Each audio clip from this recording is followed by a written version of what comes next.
अध्यात्माच्या पूर्वसंध्येला काय विचार घेऊन आपण लोकांच्या समोर गेलं पाहिजे असा जेव्हा मी विचार केला तेव्हा असं माझ्या लक्षात आलं की शहीद भगतसिंगांना अभिप्रेत असलेलं स्वातंत्र्य आपण लोकांना मिळून देऊ शकलो आहोत का?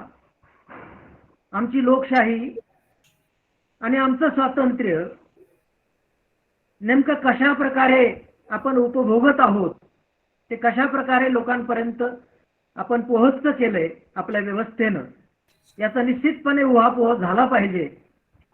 आणि निश्चित आपण कुठे उभे आहोत याचा या अनुषंगाने विचार केला पाहिजे, म्हणून या व्याख्यानमालेचं आयोजन आपण केलेलं आहे. मित्रहो, मला आपल्याला सांगायला आनंद वाटेल की जसा समाधान इंगळे सरांनी उल्लेख केला या गोष्टीचा, की फार पूर्वी हे अध्यासन निर्माण झालेलं नाहीये मित्रांनो. 23 मार्च 2012 रोजी या अध्यासनाची या विद्यापीठामध्ये स्थापना झाली आणि अगदी 10 वर्षाचा कालावधी सुद्धा अजून लोटलेला नाहीये. पण मला सांगायला आनंद वाटतो की मराठवाड्यातल्या अत्यंत अभ्यासू लोकांनी, चळवळीत झोकून देऊन समाजासाठी काम करणाऱ्या लोकांनी शहीद भगतसिंग यांच्या नावानं विद्यापीठात अध्यासन असलं पाहिजे अशा प्रकारची मागणी सातत्याने केली आणि त्याची परिणती म्हणून 2012 साली हे अध्यासन या विद्यापीठामध्ये स्थापन झालं. आणि त्या अध्यासनाचा पहिला संचालक म्हणून माझी त्यावेळी नियुक्ती झाली. आणि मी पहिल्यांदा हे ठरवलं की अध्यासन नेमकं कशासाठी असतं, अध्यासनाची काय उद्दिष्ट असतात, अध्यासन नेमकं कशासाठी स्थापन केलं जातं, आणि तो उद्देश जर अध्यासन पूर्ण करू शकत नसेल तर त्याचा काहीही उपयोग होणार नाही. आणि म्हणून पहिलं उद्दिष्ट या अध्यासन स्थापनेपाठीमागचं की शहीद भगतसिंग यांचा विचार जनसामान्यांपर्यंत, विशेष करून आमच्या नवतरुणांपर्यंत पोहोचला पाहिजे. त्यांना भगतसिंग एक आदर्श युवक कसा होता, तो आयकॉन कसा आहे, हा आपल्याला समजून सांगता आला पाहिजे. आणि त्यासाठी पहिल्यांदा आपल्याला या विद्यार्थ्यांना वाचनाची प्रेरणा देता आली पाहिजे. आणि म्हणून मी एक भूमिका घेऊन भगतसिंग विचारधारा परीक्षा असा एक अभ्यासक्रम तयार केला. आणि या अभ्यासक्रमाच्या माध्यमातून आपल्याला तळागाळातील विद्यार्थ्यांपर्यंत कसं पोहोचता येईल या संबंधाने विचार केला. आणि मला आपल्याला सांगायला आनंद वाटेल की या विद्यापीठाचं जे क्षेत्र आहे ते औरंगाबाद पासून अगदी उमरग्यापर्यंत व्यापलेलं आहे. आणि औरंगाबाद पासून उमरग्याच्या कानाकोपऱ्यापर्यंत च्या विद्यार्थ्यांसाठी हा अभ्यासक्रम मला घेऊन जाता आला. आणि भगतसिंगांचं चरित्र, भगतसिंगांचा विचार आणि एकूण भगतसिंगांचं व्यक्तिमत्व मला विद्यार्थ्यांपर्यंत पोहोचवता आलं. आणि या अभ्यासक्रमाच्या माध्यमातून भगतसिंग लोकांपर्यंत गेला. आणि या परीक्षेच्या माध्यमातून अगदी या विद्यार्थ्यांनी जसं एखाद्या गोष्टीचं पारायण करावं तशा पद्धतीनं या पुस्तकांचं पारायण केलं. कारण परीक्षा होती म्हणून विद्यार्थ्यांनी अत्यंत बारकाईने भगतसिंगांचं व्यक्तिमत्व आणि विचार समजून घेण्याचा प्रयत्न केला. आणि हे या अध्यासनाचं यश होतं असं मला वाटतं.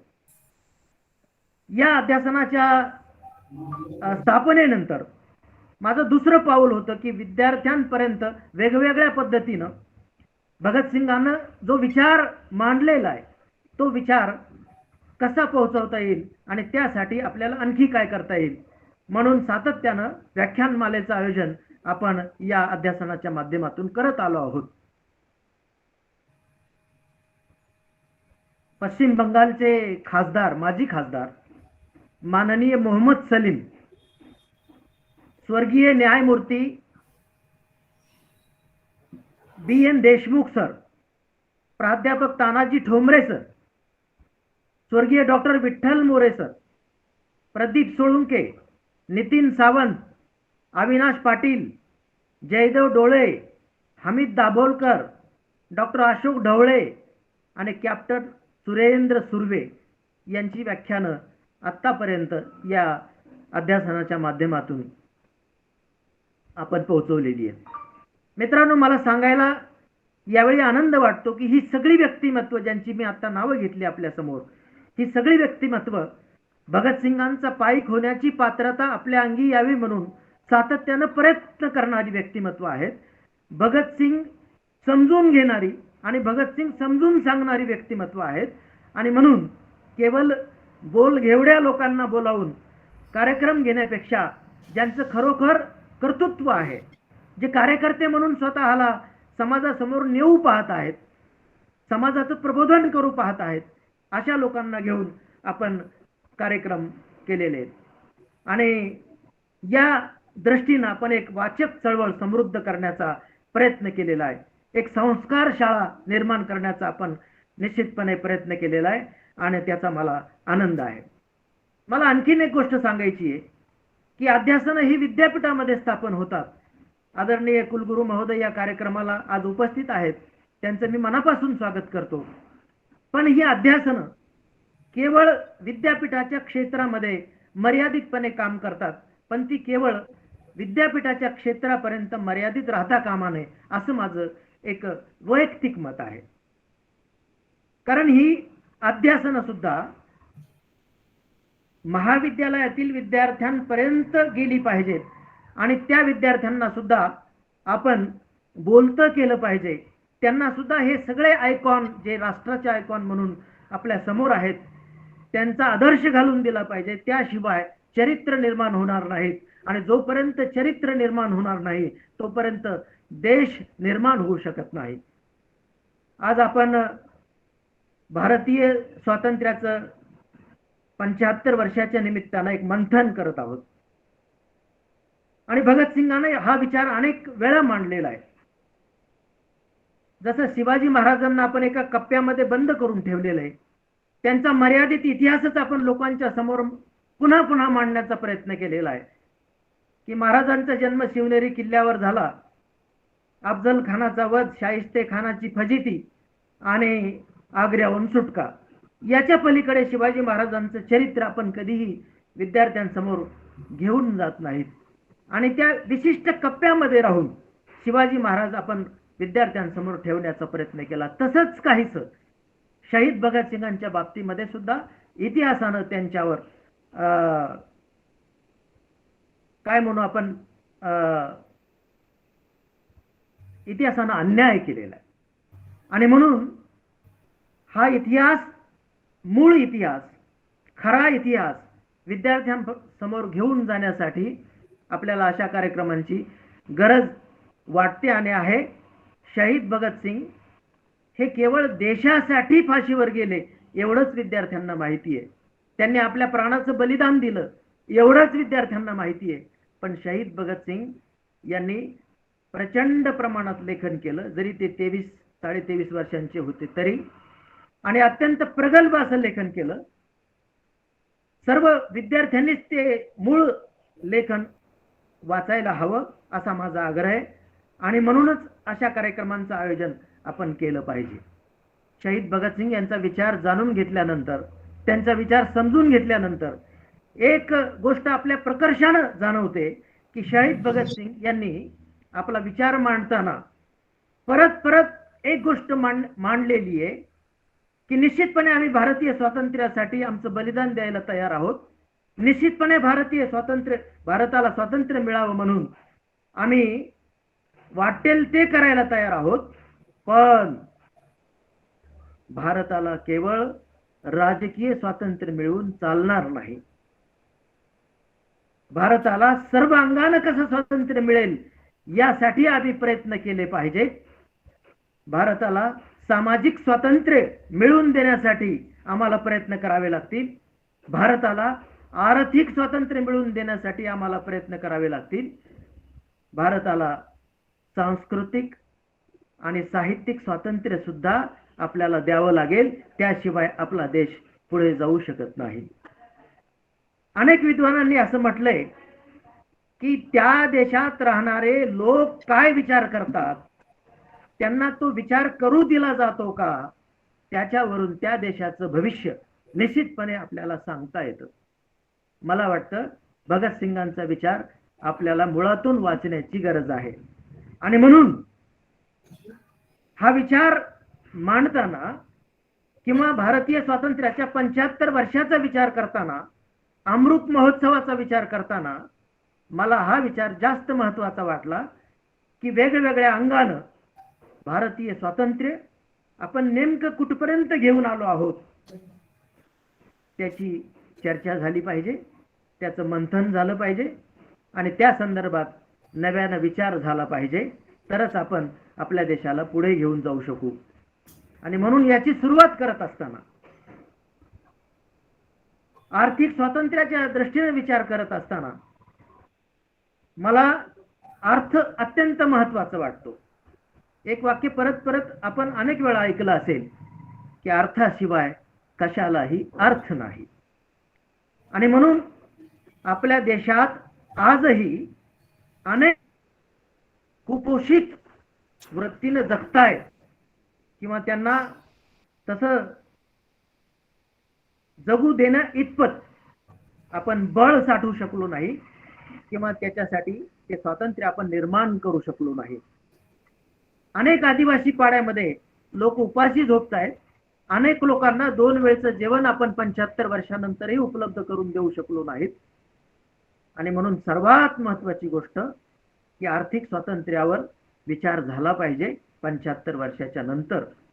आणि म्हणून मला असं वाटलं की या विषयावर सर्वांगानं, अत्यंत साकल्यानं, अत्यंत साक्षेपी विचार मांडणारा जर कोण विचारवंत या महाराष्ट्रामध्ये असेल तर ते आदरणीय जे पाटील कोल्हापूर हेच एकमेव व्यक्ती आहेत. आणि म्हणून या व्याख्यानमालेची सुरुवात देखील त्यांच्या उपस्थितीनं व्हावी असा माझा स्वतःचा आग्रह होता. आणि त्या आग्रहाला, त्या विनंतीला त्यांनी सहर्ष आम्हाला मान दिला आणि आमचं निमंत्रण सहर्ष स्वीकारलं. त्याबद्दल मी विद्यापीठाच्या वतीने त्यांचं मनपूर्वक स्वागत करतो, अभिनंदन करतो आणि आभारही व्यक्त करतो. मित्र हो, आज आर्थिक स्वातंत्र्याच्या संदर्भानं स्वातंत्र्यानंतरचे आर्थिक धोरण या विषयावर साकल्यानं विचार जे पाटील सर आपणासमोर मांडणारच आहेत. उद्या आजादी के 75 साल और भगत सिंग या संदर्भानं भगतसिंगांचे भारतातले सगळ्यात मोठे अभ्यासक आणि भगतसिंगच्या नावानं जे देशामधलं पहिलं अध्यासन केंद्र सुरू झालं त्या अध्यासनाचे संचालक प्रोफेसर चमनलाल दिल्ली यांचं व्याख्यान आपण उद्या ऐकणार आहोत.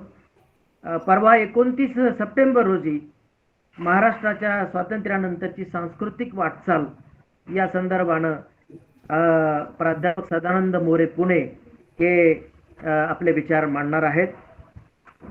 30 तारखेला स्वातंत्र्यानंतरचे भारतीय राजकारण या विषयावर एक साक्षेपी विचारवंत आणि गांधी अभ्यासक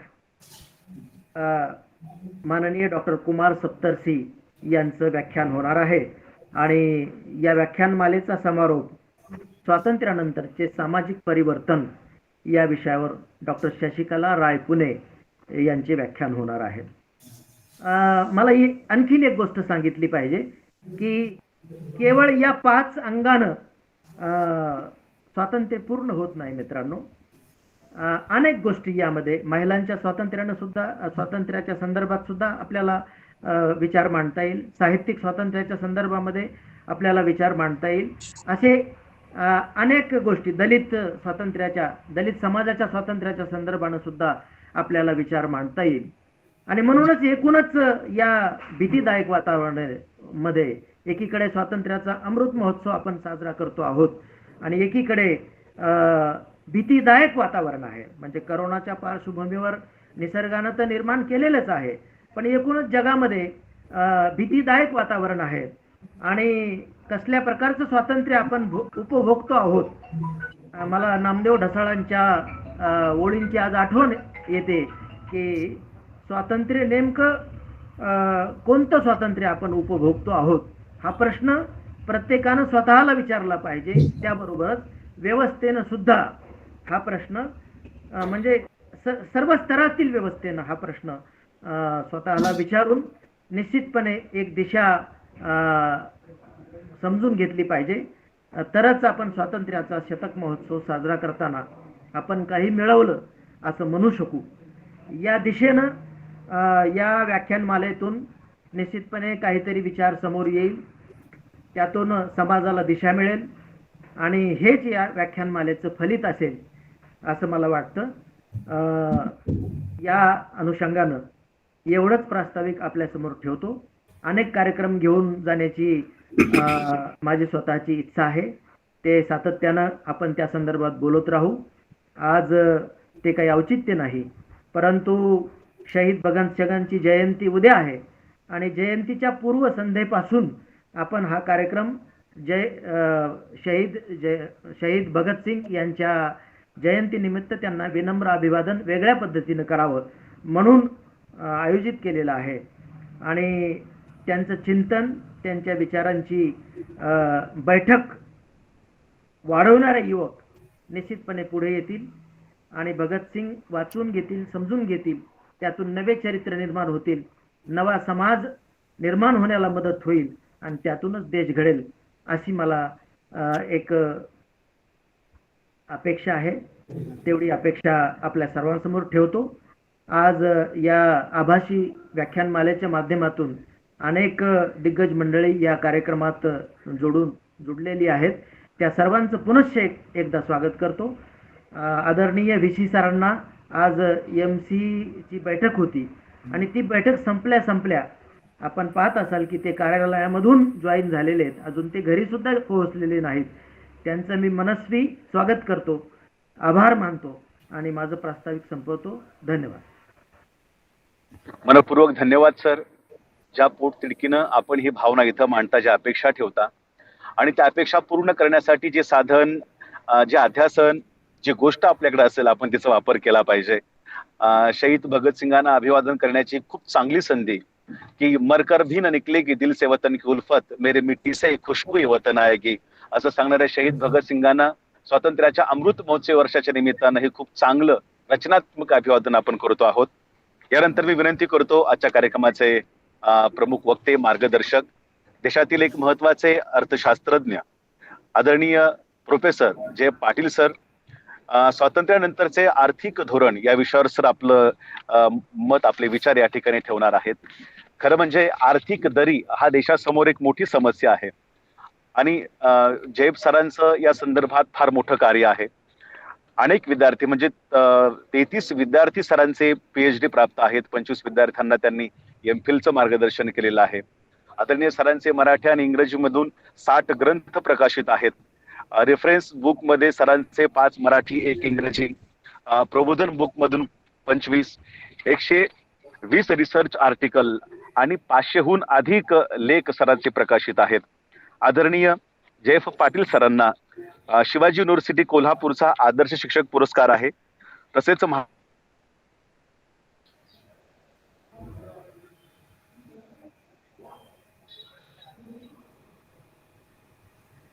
शासनाचा सुद्धा आदर्श शिक्षक पुरस्कार आदरणीय सरांना 2002 चा आहे.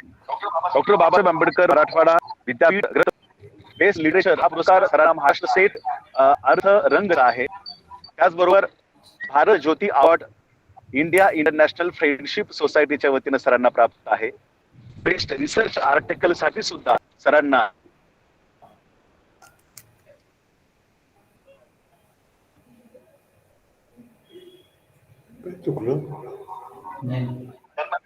धर्मवीर भाऊराव पाटील समाज सेवा पुरस्कार सरांना प्राप्त आहे.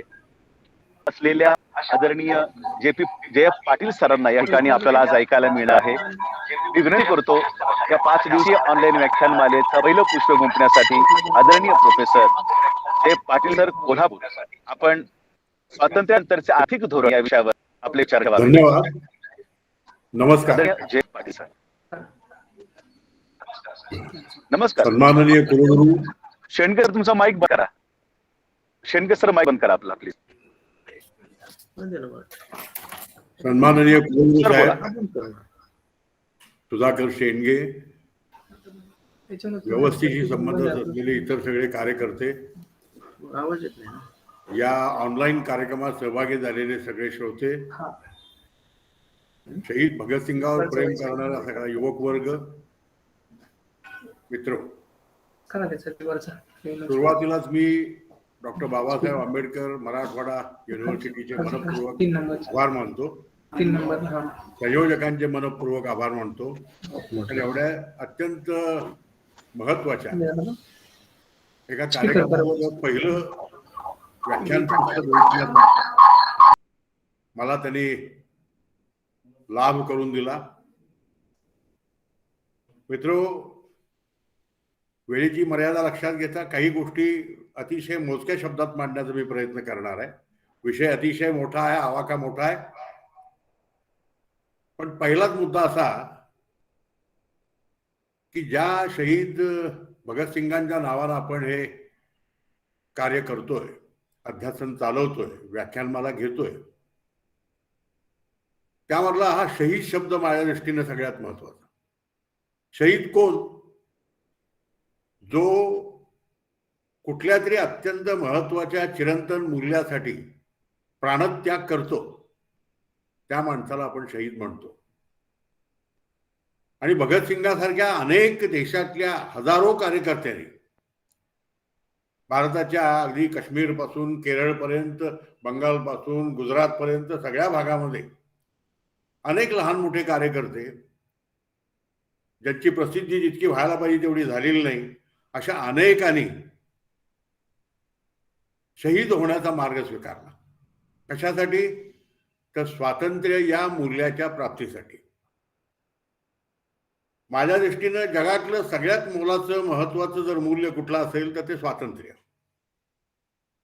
मी का जगावं, कसं जगावं, कुणासाठी जगावं, कोणत्या पद्धतीनं जगावं, मी काय उत्पादन करावं, मी माझं उत्पादन इतरांना द्यावं का देऊ नये, त्याची किंमत घ्यावी का घेऊ नये, मी इतरांच्यासाठी काही त्याग करावा का, बचत करावी का, गुंतवणूक करावी का, अशा अनेक प्रश्नांची उत्तरं एकत्रित जेव्हा दिली जातात तेव्हा त्याला मी आर्थिक स्वातंत्र्य असं म्हणतो.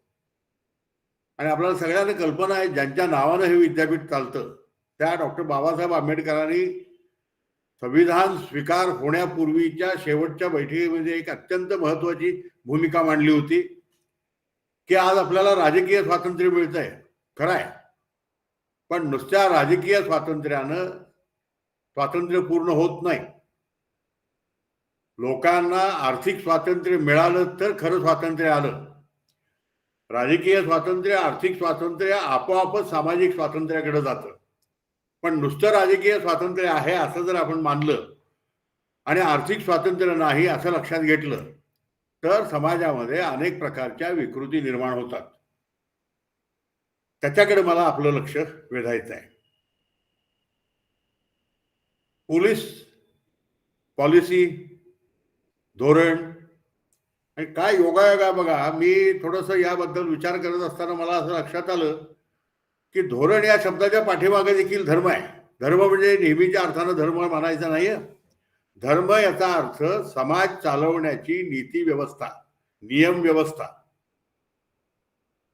आणि अशा अर्थाचा धर्म ध्रुव धारयती या संस्कृत क्रियापदापासून जन्माला आलेला हा शब्द, त्या धारयती या शब्दापासून तुम्ही धोरणापर्यंत जाऊन पोहोचू शकता. आणि धोरण कशाला म्हणायचं? धोरण त्याला म्हणायचं की ज्यामध्ये उद्दिष्ट असतात, नेमकं काय करायचं हे ठरलेलं असतं, ते कसं करायचं याचं प्लॅनिंग केलेलं असतं. प्लॅनिंग म्हटल्याबरोबर कालबद्धता आली आणि या सगळ्या नियोजनाचा एकत्रित जेव्हा आम्ही विचार करतो तेव्हा त्याला धोरण असं नाव देतो. आपण अतिशय नशीबवान माणसं, भारतातली माणसं एका अर्थानं अत्यंत नशीबवान.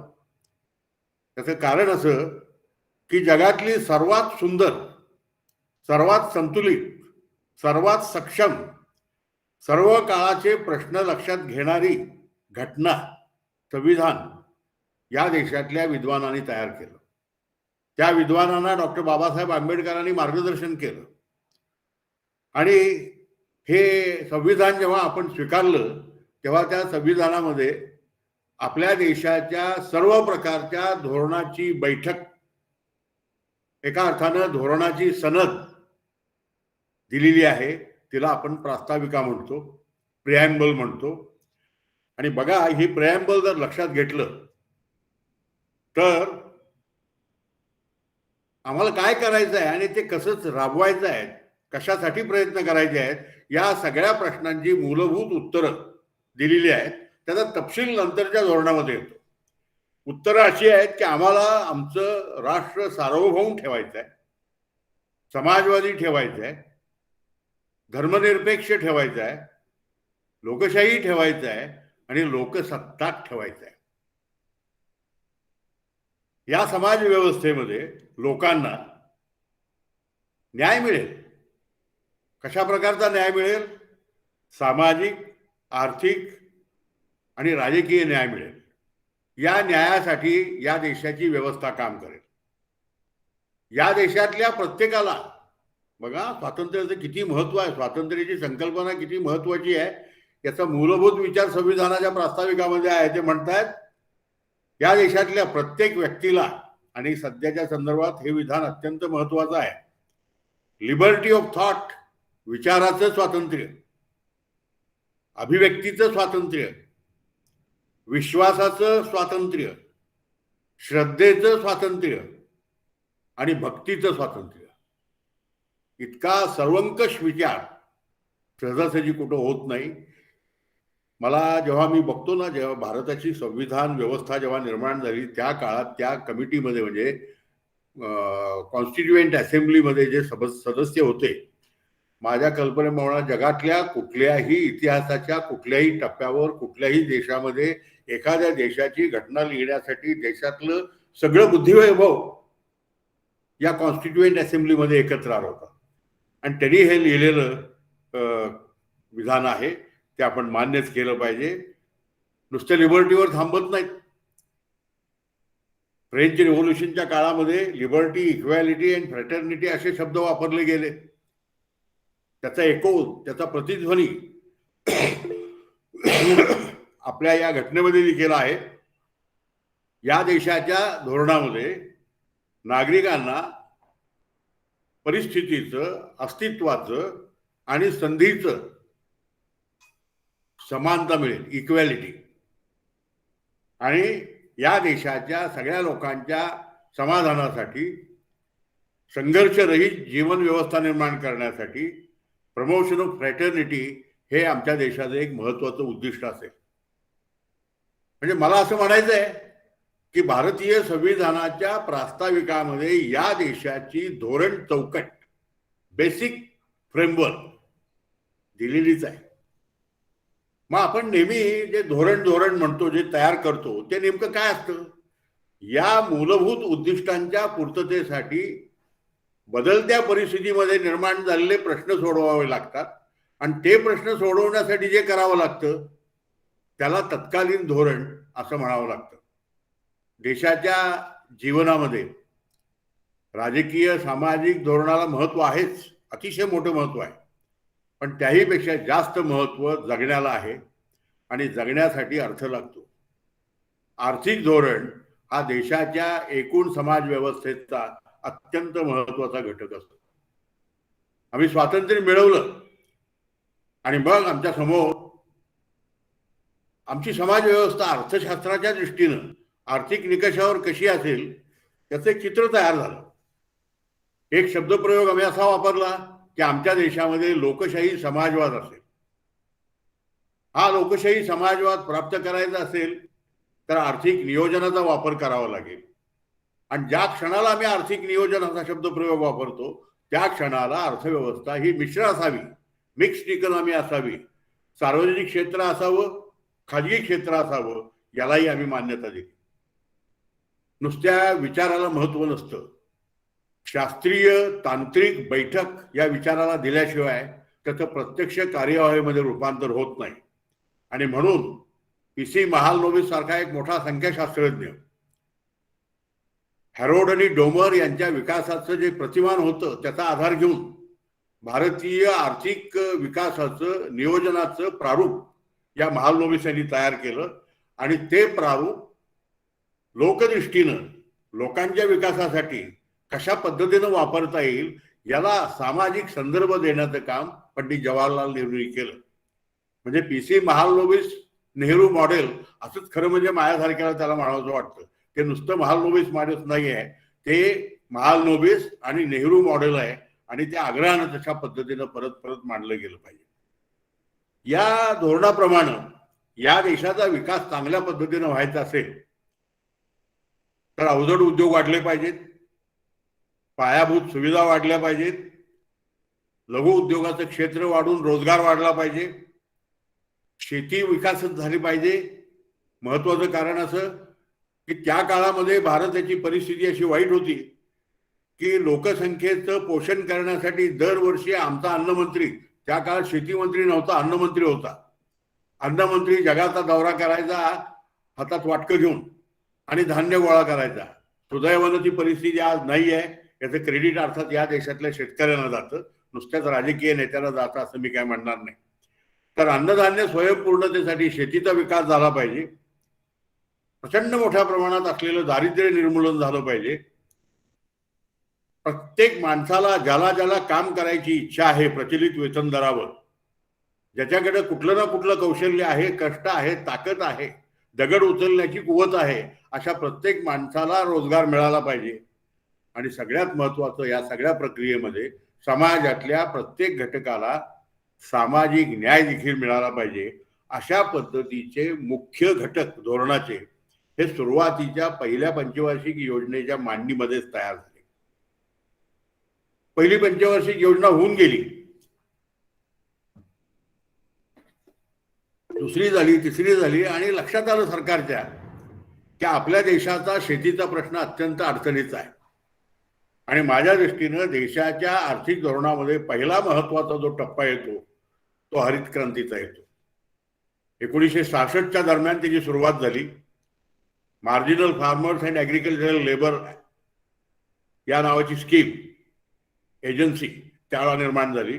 स्मॉल फार्मर डेव्हलपमेंट एजन्सी तयार झाली आणि त्यातनंच नंतरच्या काळामध्ये इंटिग्रेटेड रुरल डेव्हलपमेंट प्रोग्राम नावाचा एक अतिशय महत्वाचा कार्यक्रम यशस्वी पद्धतीनं राबवला गेला. आणि हळूहळू न कळत पण नियोजनकारांच्या प्लॅनिंगनं या देशातल्या हरित क्रांतीला सुरुवात झाली.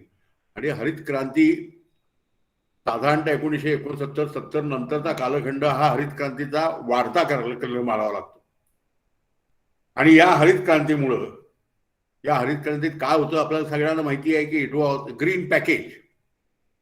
काय होतं त्यामध्ये? पाण्याचा पुरवठा, विजेचा पुरवठा, पतपुरवठा, उत्तम आधुनिक बियाणं, अतिशय चांगल्या प्रकारची आधुनिक खतं, या सगळ्यांचा वापर करून शेती करणं, त्याला आम्ही हरित क्रांती म्हणतो.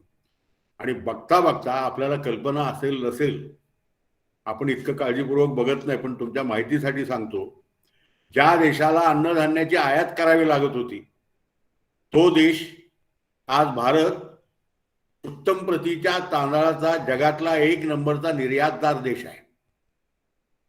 आम्ही गव्हाची देखील निर्यात करतो, आम्ही दूध मालाची देखील निर्यात करतो. म्हणजे आयात करणारा देश निर्यात करणारा देश झाला. इतक्या मोठ्या प्रमाणात आमची उत्पादन व्यवस्था बळकट झाली, त्याच्याकडे आपल्याला दुर्लक्ष करता येणार नाही. आणि हे सगळं झालं माझ्या दृष्टीनं पहिला मुद्दा या ठिकाणी या धोरणाचा आढावा घेत असताना हरित क्रांतीचं नियोजन ज्या ज्या विचारवंतांनी केलं त्यामध्ये मग स्वामीनाथनचा समावेश येईल, इंदिरा गांधींचा समावेश येईल, त्यावेळी इतर शेती मंत्री असतील त्यांचा समावेश येईल, देशातल्या असंख्य कृषी विद्यापीठातल्या शास्त्रज्ञांचा समावेश येईल. या सगळ्यांना त्याचं क्रेडिट दिलं पाहिजे. ही हरित क्रांती झाली नसती तर आज भारत जगातला एक महत्वाचा देश होऊ इच्छितो या विधानाला जी ताकद आहे त्याचं कारण आमची शेती आता सक्षम आहे. पुढचा जो महत्वाचा प्रश्न धोरणाच्या दृष्टीने निर्माण झाला त्याच्याकडे आपलं फारसं कुणाचं लक्ष नसतं. पण आम्ही आता कोल्हापुरात राहणारी मंडळी, मुंबईत राहणारी मंडळी, पुण्यात राहणारी मंडळी, औरंगाबादची मंडळी, नागपूरची मंडळी, या लोकांना त्या प्रश्नांची तड लागलेली असते. त्याला मी अर्बनायझेशन इश्यूज असं म्हणतो. हळूहळू सरकारच्या धोरणामध्ये रेग्युलेटेड अर्बनायझेशन, कंट्रोल्ड अर्बनायझेशन या दृष्टीनं धोरणाला महत्व द्यायला सुरुवात झाली आणि त्याचा प्रयत्न सातत्यानं वाढत गेला. बऱ्यापैकी शहरं विकसित झाली. अजूनही त्यामध्ये सुधारणा करण्याला मोठी वाव आहे. पण प्रश्न निर्माण झाला होता, प्रश्न सोडवण्याची व्यवस्था निर्माण झाली होती, धोरण जन्माला येत होतं. या धोरण येणाऱ्या जन्माच्या धोरणातूनच मधल्या काळामध्ये आम्ही Jawaharlal Nehru national urban renewal mission JNR या नावाची योजना अस्तित्वात आणली आणि आता याच योजनेचं वेगळ्या शब्दात वर्णन केलं जातं, ते म्हणजे स्मार्ट सिटीज. आणि आपल्याला कदाचित ऐकून माहिती असेल नसेल, पण 15व्या वित्त आयोगानं या देशामध्ये 8 नवी शहरं वसवायची, प्रत्येक एका शहरासाठी 1000 कोटीची गुंतवणूक करायची, एका राज्याला असं एकच नवीन शहर उपलब्ध करून देता येईल किंवा बांधता येईल असं नियमन त्यांनी केलेलं आहे. म्हणजे अर्बनायझेशन हे रेग्युलेटेड असलं पाहिजे, हे नियंत्रित असलं पाहिजे. अन्यथा मग झोपडपट्ट्या वाढतात, गुन्हेगारी वाढते, प्रॉस्टिट्यूशन वाढतं, आजार वाढतात, अस्वच्छता वाढते. आणि शहर या वर्णानं जर तुम्हाला वर्णन करायचं असेल या विशेषणाने, तर त्याला शहर म्हणण्याला काहीच अर्थ नाहीये. पुढचा जो भाग आहे तो अर्थात थोडासा भारताच्या इतिहासातला एक वादग्रस्त विषय धोरणाचा आहे. तो आहे पॉप्युलेशन प्लॅनिंग. या देशाची लोकसंख्या जर आपण नियंत्रित केली नाही तर आर्थिक विकासाची कितीही ताकद लावली तरी दरडोई उत्पन्न, दारिद्र्याचं प्रमाण, बेरोजगारीचं प्रमाण हे सगळं सोडवता येईल असं वाटत नाही. ही भूमिका घेऊन लोकांनी पॉप्युलेशन प्लॅनिंगचा प्रयत्न केला आणि मला सांगायला आनंद वाटतो, मध्ये एक वर्ष, एक कालखंड असा येऊन गेला, काही थोडासा अल्पसा सामाजिक तणाव देशात निर्माण झाला होता, पण संघर्षरहित पद्धतीनं लोकसंख्या नियोजनाचं व्यवस्थापन या देशानं उत्तम पद्धतीनं केलं असंच आपल्याला म्हणावं लागेल. आणि आत्ता त्याची फळं आपण भोगतोय. मला असं दिसतंय की त्या 10 ते 20 वर्षामध्ये या देशाची लोकसंख्या स्टॅबिलाइज होईल. ती स्टॅबिलाइज झाली की मग हळूहळू सगळंच उत्पन्न, दरडोई उत्पन्न, बचत, गुंतवणूक हे सगळं वाढत जातं, बेरोजगारांचं प्रमाण कमी होत जातं आणि महत्वाचे आर्थिक प्रश्न सुटायला सुरुवात होते. आणखी एक प्रश्न या काळामध्ये गाजला. या काळामध्ये असं मी जेव्हा म्हणतो तेव्हा 1950 सालापासून ते 80 सालापर्यंत, 90 सालापर्यंत असं म्हटलं तरी चालेल, तो म्हणजे भाववाढीचा. आणि या 50 ते 90 या 40 वर्षामध्ये या देशाच्या आर्थिक धोरणामध्ये सातत्यानं भाववाढ नियंत्रण हा राजकारण्यांच्या दृष्टीनं अत्यंत महत्वाचा, जिव्हाळ्याचा, चटका देणारा, त्रास देणारा असा राजकीय प्रश्न, आर्थिक प्रश्न असंच त्याचं वर्णन करावं लागेल. सुदैवानं या देशामध्ये चांगले अर्थशास्त्रज्ञ त्यावेळी होते, आज आहेत. रिझर्व्ह बँकेमध्ये काम करणारे लोक चांगले होते, अर्थ खात्यामध्ये काम करणारे लोक चांगले होते.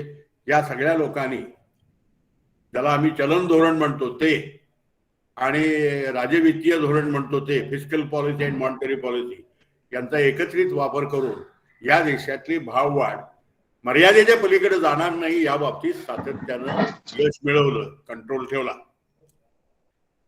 याच्या पुढे जात असताना थोडंसं इतिहासाला वेगळं वळण लागतं. या वेगळ्या वळणातला पहिला महत्वाचा धोरणात्मक टप्पा म्हणजे 1969चं बँक राष्ट्रीयकरण. या बँक राष्ट्रीयकरणामुळं एक वेगळीच दिशा मिळाली संपूर्ण राजकीय आणि आर्थिक व्यवस्थेला, धोरणाला. बँकिंग मधनं पतपुरवठा जो होतो तो राष्ट्राच्या नियोजनाच्या उद्दिष्टाला सुसंगत व्हावा या दृष्टीनं बँकांचं नियमन, नियंत्रण हे सरकारी प्रभावाखाली असावं हा त्यातला राजकीय विचार होता. तो फार गैर होता असं म्हणता येणार नाही, पण राष्ट्रीयकरण झालं, मोठ्या प्रमाणात झालं.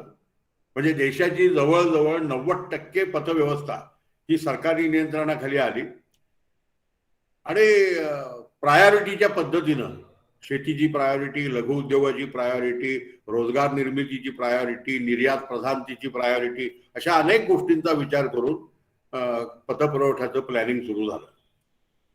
हे सगळं घडत असताना एक पहिल्यापासून सगळ्यांच्या डोक्यामध्ये पक्क समीकरण असं होतं की आर्थिक विकास म्हणजे काय?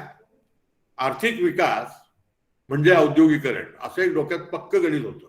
कारण युरोपचा जो विकास झाला, इंग्लंडचा जो विकास झाला, फ्रान्सचा जो झाला, जर्मनीचा जो झाला आणि नंतर अमेरिकेचा जो झाला, या सगळ्यांचा एकत्रित विचार केला तर economic development means industrialisation, heavy industrialisation. आणि म्हणून आमच्या देशामध्ये हे औद्योगिकरण कसं करायचं याचं प्लॅनिंग करायला सुरुवात झाली. आणि योगायोगानं या बाबतीत भारताच्या आर्थिक धोरणाच्या इतिहासामध्ये सातत्यानं औद्योगिक धोरणाला प्राधान्य मिळालेलं आहे. 1948चा औद्योगिक धोरण, 1956चं औद्योगिक धोरण, 1986चं औद्योगिक धोरण आणि नंतर 1991 नंतरचं आर्थिक धोरण, आत्ताचं आर्थिक धोरण म्हणजे औद्योगिक धोरण, असे ते टप्पे बदलत बदलत गेले. पण उद्योग वाढावा, उद्योग आधुनिक पद्धतीनं वाढावा, अत्याधुनिक तंत्रविज्ञानाचा स्वीकार व्हावा, आमच्या उद्योगांची आंतरराष्ट्रीय स्पर्धात्मकता वाढावी, अशा विविध निकषावर देशाचं उद्योग व्यवस्थेचं नियमन करण्याचा प्रयत्न या देशाच्या धोरणकर्त्यांनी सातत्याने केलाय. अर्थात हे औद्योगिकरण होत असताना देशाच्या विविध भागामध्ये संतुलित पद्धतीनं औद्योगिकरण व्हावं, बॅलन्स्ड इंडस्ट्रियल डेव्हलपमेंट, असाही प्रयत्न झाला. इंडस्ट्रियल डेव्हलपमेंटमध्ये इंटरनल सेक्टर ज्या असतात त्यांच्यामध्ये बॅलन्स असावा, असाही प्रयत्न झाला. लघु उद्योगधंदे या देशातल्या रोजगार निर्मितीचा सगळ्यात मोठा आधार आहे, हे लक्षात घेऊन मायक्रो, स्मॉल, मीडियम इंडस्ट्रीज किंवा एंटरप्राइजेस यांना प्राधान्य देण्यात आलं. आणि त्या पद्धतीनं या देशाचं औद्योगिक धोरण अतिशय निरोगी पद्धतीनं, बॅलन्स पद्धतीनं टप्प्याटप्प्याला विकसित होत गेलं. आज मी असं म्हणेन, औद्योगिक धोरणाची या देशात झालेली जी वाटचाल आहे ती उद्योग व्यवस्था कशी विकसित करायचं याचं उत्तम प्रकारचं मार्गदर्शन करणारं एक अत्यंत चांगलं कॉम्पेंडियम होऊ शकेल, इतकं त्याचं महत्व आहे. आता थोडासा आपला संबंध येतो, विद्यापीठाशी संबंध येतो, माझ्याशी संबंध येतो, तुमच्या सगळ्यांच्याशी संबंध येतो, तो एज्युकेशन पॉलिसीचा, शिक्षण धोरणाचा. या देशाचं शिक्षण धोरण असंच 1948ला राधाकृष्णन साहेबांनी दिलं. 1965-66ला कोठारी कमिशनचा रिपोर्ट आला आणि आता 2020ला, मधल्या काळात अर्थात 1986ला 2002ला छोटे छोटे बदल झाले, पण मेजर चेंजेस शैक्षणिक धोरणाच्या बाबतीत जे झालेत ते 48, 66 आणि 2020 आत्ता चालू, या सगळ्या धोरण व्यवस्थेमध्ये अनेक गुंतागुंती आहेत. आज आपला चर्चेचा तो मुख्य विषय नसल्यामुळं मी त्या बाबतीत एक सावधगिरीचं विधान एवढंच करेन की national education policy 2020 needs a very critical reconsideration, असं माझं स्वतःचं व्यक्तिगत मत आहे. कारण शेवटी सामाजिक न्याय, आर्थिक न्याय, राजकीय न्याय या सगळ्या महत्वाच्या उद्दिष्टांची पूर्तता करायची असेल तर याचं सगळ्यात महत्वाचं प्राथमिक साधन हे शिक्षणाची संधी, शिक्षणाचं सामर्थ्य, ज्ञानग्रहणाची वाटचाल, या सगळ्या बाबतीत समाजाच्या प्रत्येक घटकाला समान संधी जर मिळत नसेल तर काहीतरी घोटाळा होण्याची शक्यता आहे. आणि शिक्षणातनं जर विषमता निर्माण झाली तर माझ्या दृष्टीनं जास्त प्रमाणात टिकणारी ती विषमता असते, तसं होऊ नये म्हणून मी सावधगिरीचं विधान फक्त करतोय की national education policy 2020 requires a careful critical reconsideration. आणि मग भारताच्या आर्थिक धोरणाच्या इतिहासातला तिसरा महत्वाचा टप्पा येतो, फार मोठा टप्पा येतो. हे गंमत म्हणून असं सांगितलं जातं की न्यू इकॉनॉमिक पॉलिसी, नवीन आर्थिक धोरण 1991, हे का आलं तर भारत दिवाळखोरीच्या वाटेवर चालला होता, असं त्यावेळेचं विधान होतं. एखाद्या राष्ट्राची दिवाळखोरी कशी ठरते? राष्ट्राचा आंतरराष्ट्रीय देवाणघेवाणीचा व्यवहार जर अडचणीत आला, आमची निर्यात कमी आहे, आमची आयात सतत वाढते आणि मग आयातीची किंमत देण्यासाठी आमच्याजवळ पैसाच नसेल, सोनं नसेल, परकीय चलन नसेल, 8 दिवसाचं, 10 दिवसाचं, 15 दिवसाचं, पुढच्या 3 महिन्याचं आयातीचं पेमेंट आम्ही जर करू शकत नसू तर आमची काही मोठी अडचण होते. 1991च्या अगोदर म्हणजे 90च्या आणि 91च्या दरम्यानच्या काळामध्ये भारताच्या आर्थिक परिस्थितीचं चित्र असं निर्माण झालं की पुढच्या 8-15 दिवसाचं आयातीचं किंमत देण्याचं सामर्थ्य देखील भारताच्या रिझर्व्ह बँकेच्या परकीय चलन साठ्यामध्ये नव्हतं. आणि अशा वेळी देशाची लिक्विडिटी, देशाची रोखता आंतरराष्ट्रीय पातळीवरची ही आतपट्ट्यात चालती, अडचणीत चालती. आणि याला सोडवण्याचा मार्ग एकच होता, तो म्हणजे जागतिक बँक, वर्ल्ड बँक, IBRD म्हणतात त्याला, किंवा इंटरनॅशनल मॉनिटरी फंड यांच्याकडनं मोठ्या प्रमाणात कर्ज घेणं. हे कर्ज आम्ही मागितलं आणि त्या सगळ्या संस्थांनी सांगितलं, सावकाराकडे गेल्यानंतर सावकाराच्या अटी मान्य कराव्या लागतात. आम्हाला या जागतिक बँक म्हणजे IMF, IBRD आणि इंटरनॅशनल एजन्सी या सगळ्यांनी मिळून भारताला सांगितलं, आम्ही तुम्हाला मदत करू, पण ही मदत जर मिळवायची असेल तर तुम्हाला तुमच्या आर्थिक धोरणामध्ये बदल करायला पाहिजे. काय बदल करायला पाहिजे? जे आतापर्यंत तुम्ही करत आलाय ते बदललं पाहिजे. अगदी साधं सोपं गणित होतं. आम्ही डेमोक्रेटिक सोशलिझमची भाषा बोलत होतो, आम्ही इक्वॅलिटीची भाषा बोलत होतो, आम्ही पॉवर्टी एलिव्हेशनची भाषा बोलत होतो. आणि या लोकांचं म्हणणं असं की काय नाही, सगळं आर्थिक स्वातंत्र्य पाहिजे, उद्योगपतींना आर्थिक स्वातंत्र्य पाहिजे, उद्योगपतींचं आर्थिक स्वातंत्र्य याचा अर्थ गुंतवणुकीचं स्वातंत्र्य, तंत्रविज्ञानाची निवड करण्याचं स्वातंत्र्य, आणि या सगळ्या स्वातंत्र्यामध्ये किती माणसांचा रोजगार जातो याची जबाबदारी आमच्यावर राहणार नाही, अशा प्रकारची काहीतरी विचित्र भूमिका निर्माण होते. पण हे सगळं झालं पाहिजे. ईज ऑफ डुईंग बिझनेस हा शब्दप्रयोग आपण सगळ्यांनी अलीकडे ऐकलेला असेल. उद्योग करण्याची सोयीस्करता ही केव्हा असते? जेव्हा मी म्हणेल तेव्हा मला वीज मिळते, म्हणेल तेव्हा पाणी मिळतं, कमीत कमी किमतीला मिळतं, आणि म्हणेल तेव्हा मला रोजगाराला कामावरनं काढून टाकता येतं, फारशी नुकसान भरपाई न देता. असं जेव्हा असतं तेव्हा त्याला, आणि मनात आलं तर कारखाना बंद करता येतो, आणि मनात आलं तेव्हा 8 दिवसात 15 दिवसात कारखाना चालू करता येतो. हे सगळं जेव्हा असतं तेव्हा त्याला मी ईज ऑफ डुईंग बिझनेस म्हणतो. आणि हे सगळं करावं भारत सरकारनं, या दृष्टीनं आपल्या धोरणात मूलभूत बदल करावेत, अशी अट घातल्यानंतर पर्याय नव्हता.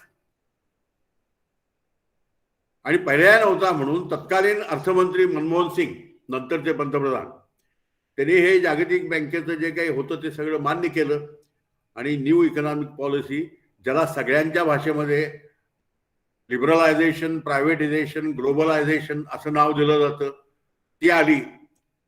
आणि या देशाच्या आर्थिक धोरणाच्या इतिहासाच्या वाटचालीला एक वेगळं वळण लागलं. ते वळण आजपर्यंत तसंच भरकटत चाललंय. ते चांगलं आहे का वाईट आहे हे तुम्ही आम्ही ठरवायचं आहे. पण माझ्या दृष्टीनं व्यक्तिगत पातळीवर हे वळण तुम्हाला म्हणजे बहुतेक आता सगळ्या लोकांना कारचा प्रवास सामान्य माहितीच आहे. वळणावर अतिशय वेगानं गाडी जर गेली तर स्किड होण्याची शक्यता असते. आज आमच्या देशाच्या आर्थिक धोरणामध्ये ज्या वळणावर आम्ही आहोत तिथं वेगानं जर आम्ही गेलो तर एकूण अर्थव्यवस्था स्किड होण्याची शक्यता आहे. तसं काहीतरी झालंय. हे सगळं घडत असताना देशाची कर व्यवस्था बदलली.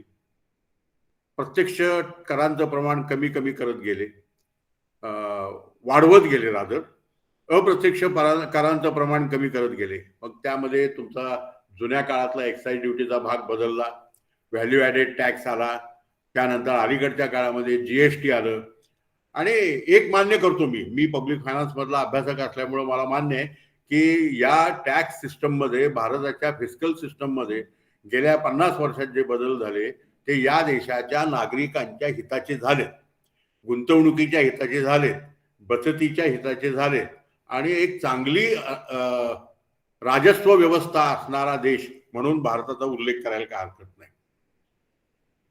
नंतर धोरणाकडे येत असताना आपल्याला असं लक्षात घ्यावं लागतं की या देशाचं आंतरराष्ट्रीय व्यापाराचं धोरण कसं बदललं. आणि एक 4-5 महत्वाचे शब्द आहेत. आमचं म्हणजे तुम्हाला सांगायला काय हरकत नाही, 1951 पासून ते जवळजवळ 91 अखेर कंटिन्युअस दरवर्षी आमच्या आंतरराष्ट्रीय बॅलन्स ऑफ पेमेंटमध्ये तूटच होती. आम्ही जगाचं देणं जास्त लागत होतं आणि आमचं हे देणं भागवण्यासाठी जेवढी ताकद लागते तेवढी आमच्याकडे ताकद नव्हती. मग अशा वेळी आयात कमी करायला मार्ग काय? मग सुरुवातीच्या काळामध्ये आम्ही इम्पोर्ट सबस्टिट्यूशन असा शब्दप्रयोग वापरला. नंतर मग नुसतं इम्पोर्ट सबस्टिट्यूशन कडून चालत नाही, निर्यात प्रोत्साहन केलं पाहिजे, एक्सपोर्ट प्रमोशन केलं पाहिजे अशी भूमिका घेतली. जेव्हा अगदीच नाईलाज झाला तेव्हा 1948ला, 1966ला, 1986ला आम्ही रुपयाचं अवमूल्यन केलं. अवमूल्यन केलं की आयात स्वस्त होते,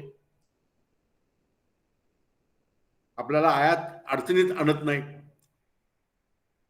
अवमूल्यनामध्ये राष्ट्राचा एक आत्मसन्मान घटतो हे मात्र आपण दुर्लक्षित करतो. आणि मग 91 कडे आपण जेव्हा परत येतो तेव्हा तुमच्या लक्षात येईल की लिबरलायझेशन, प्रायव्हेटायझेशन आणि ग्लोबलायझेशन यामध्ये लिबरलायझेशनचा साधा सोपा अर्थ आमच्या देशातल्या सरकारनं आंतरराष्ट्रीय मालाच्या आयातीवर कर बसवायचे नाही, बसवले तर कमी बसवायचे, कुठलीही बंधनं घालायचे नाहीत, अडीअडचणी निर्माण करायच्या नाही. तुम्ही तुमच्या मालाची निर्यात करण्यासाठी प्रोत्साहन द्यायचं असेल तर द्या, पण आयातीवर तुम्ही बंधनं घालायची नाहीत. हे 91ला आलं, मोठ्या प्रमाणात आलं.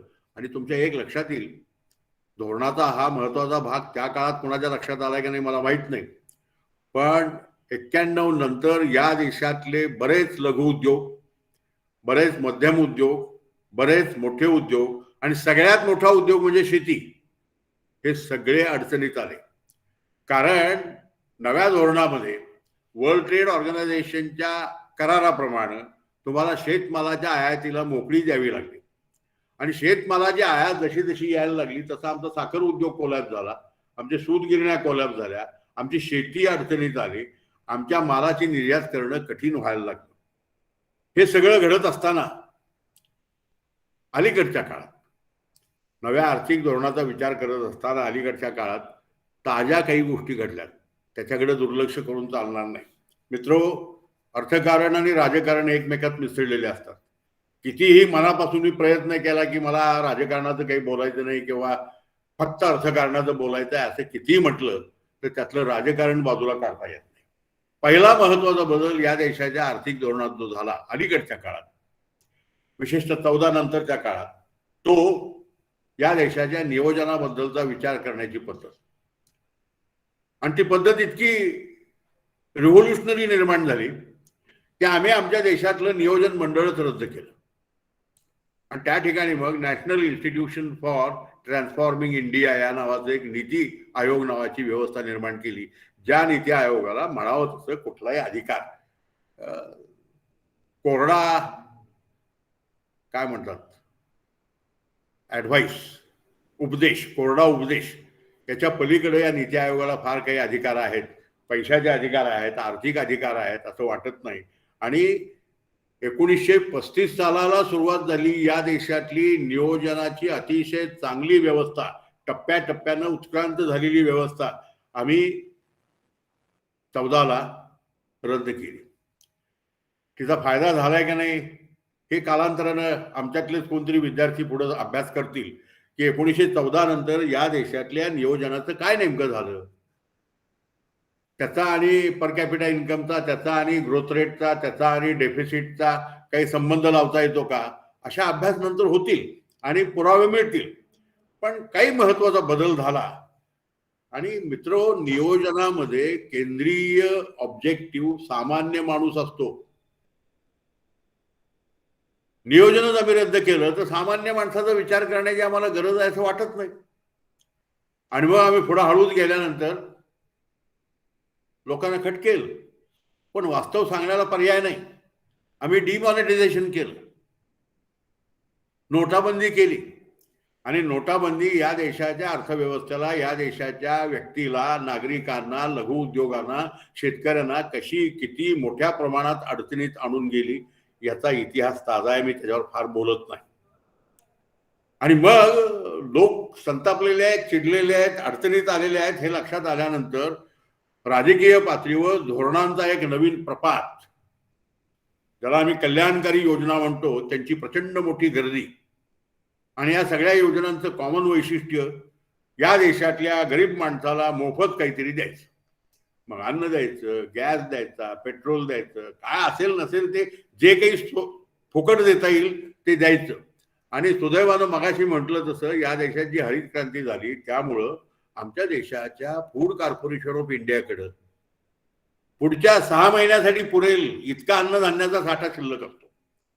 या साठ्याचं नियंत्रण कसं करायचं, याची गोडाऊन व्यवस्था कशी करायची, उंदीर घुशींचं प्रमाण कसं कमी करायचं, वाटा लोकांना मोफत वाटा. आणि लोकांना अन्न मोफत वाटल्यानंतर त्याचा काय काय परिणाम होतो याचा अभ्यास अनेकांनी केलाय, त्या विस्तारात मी जात नाही. पण हा धोरणाचा भाग आहे, चांगला आहे असं मला व्यक्तिशः वाटत नाही. माझी स्वतःची भूमिका एक नागरिक म्हणून अशी आहे की सरकारनं लोकांना मदत करावी, अडचणीच्या काळात मदत करावी, पण ती रोजगार देऊन करावी. त्या माणसाला काम द्या, त्यानं काम केलं म्हणून त्याला वेतन द्या, आणि त्याला मिळालेल्या वेतनातनं त्यानं धान्य विकत घ्यावं, तांदूळ विकत घ्यावा, गहू विकत घ्यावा. त्याला जर तुम्ही असं सांगितलं बस घरात बस, काम काही नको, काम करण्याची गरजच नाही, तुला घरात बसून आम्ही धान्य देतो, भिक्षेकऱ्यांची संख्या वाढते हो, दुसरं काय होतं. असं व्हायला नको आहे असं माझं व्यक्तिशः मत आहे. आणि म्हणून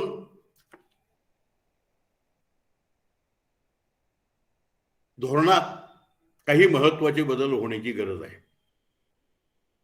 अलीकडच्या धोरणाचा आणखी एक महत्वाचा भाग जो सगळीकडे सध्या चर्चेला जातोय तो म्हणजे खाजगीकरण, किंवा काही लोक त्याला ॲसेट मॉनिटायझेशन, मात्ता चलनीकरण असे शब्द वापरतात. सगळा नवे नवे शब्द या देशात. मला आठवतंय मागे एकदा मी अभ्यास करत असताना जॉन्सन नावाच्या एका अमेरिकन प्राध्यापकानं एक अतिशय काय म्हणतात उपरोधिक विधान केलं होतं की भारतीय अर्थशास्त्रज्ञ लेखन करत असताना नवसंकल्पना अतिशय सुरेख पद्धतीनं मांडतात, नवे शब्द. आणि अलीकडे तर नव्या शब्दांची एवढी गर्दी आहे की बोलायचं कारण नाही. तर आम्ही ॲसेट मॉनिटायझेशन असा शब्द प्रयोग केला. अहो साधा अर्थ असा आहे की बुडलेली कर्ज कशी सोडवायची सरकारी तिजोरीतनं, अशा पद्धतीचं काहीतरी ते प्रकरण आहे, पण ते मोठ्या प्रमाणात चालू आहे. आणि मग मी तर ते बॅड बँक नावाचं जे प्रकरण आणलं सरकारनं पुढं, त्याला मी मराठीत भंगार बँक असं नाव दिलंय. आणि ही भंगार बँक, माझी स्वतःची भूमिका आहे की खाजगी क्षेत्रात आहे, सरकारनं ती चालवू नये, सरकारचं ते काम नाही आहे. जो खाजगी धंदेवाला असेल त्याला कुठलं कर्ज विकत घ्यावं आणि ते सोडवावं, त्यात फायदा मिळेल असं वाटतं तो करेल ना. सरकारनं हे ताब्यात घेतलं तर नुसते पैसे खर्च करण्याशिवाय दुसरा अर्थ राहणार नाही. अशा अवस्थेमध्ये आपण आता शेवटच्या टप्प्याकडे येतोय. मला जे वाटतं ते असं आहे की भारताच्या आर्थिक धोरणाच्या इतिहासाचं एक कालचक्र बऱ्यापैकी पूर्ण होत आलंय. आमचा फोकस धोरणाचा मोठ्या प्रमाणात बदलतोय. आम्ही सुरुवातीच्या काळामध्ये महात्मा गांधींचं मार्गदर्शन मान्य केलं. या देशातला दरिद्री नारायण सुखी व्हावा म्हणून आर्थिक धोरण.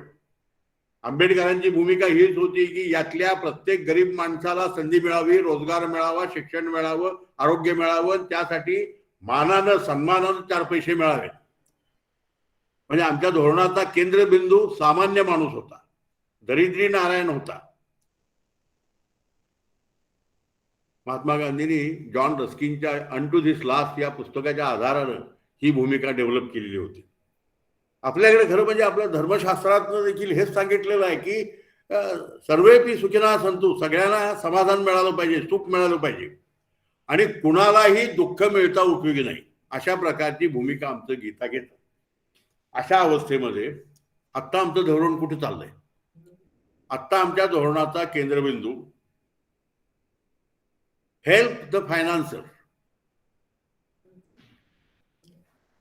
वित्त प्रबंध करणारी समाज व्यवस्थेतली जी मंडळी आहेत, म्हणजे भांडवलदार असतील, सावकार असतील, मोठे जमीनदार असतील, मोठे व्यापारी असतील, या लोकांना मदत होईल अशा पद्धतीनं आर्थिक धोरण राबवा. काही लोक याचं समर्थन असं करतील की असं केल्यामुळे रोजगार निर्माण होईल. गेल्या 20 वर्षामध्ये रोजगार निर्माण झाला नाही, उलट जॉबलेस ग्रोथ सुरुवातीला आणि नंतर जॉब रिड्युसिंग ग्रोथ अशा पद्धतीचं काहीतरी भयानक घडत गेलं. त्यामुळं ते आर्ग्युमेंट फारसं मान्य करता येण्यासारखं नाही आहे. अशा अवस्थेमध्ये इंडस्ट्रीला मदत करणारं धोरण, व्यापाऱ्यांना मदत करणारं धोरण, बँकांना मदत करणारं धोरण, विमा कंपन्यांना मदत करणारं धोरण, प्रायव्हेट एज्युकेशनला मदत करणारं धोरण आणि प्रायव्हेट आरोग्य व्यवस्थेला मदत करणारं धोरण, असं या वळणावर आमच्या देशाचं आर्थिक, सामाजिक, राजकीय धोरण येऊन पोचलंय. मित्रो, एका महत्वाच्या थोडस गंभीर विषयावर बोलण्याची मला संधी मिळाली. माझी व्यक्तिगत स्पष्ट भूमिका मी आपल्या पुढे मांडलेली आहे.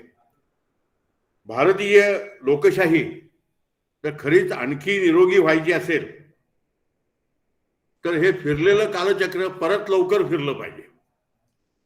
आमच्या राजकीय, आर्थिक, सामाजिक धोरणाचा केंद्रबिंदू या समाजातला लास्ट मॅन असला पाहिजे, शेवटचा पददलित असला पाहिजे, शेवटचा गरजू असला पाहिजे.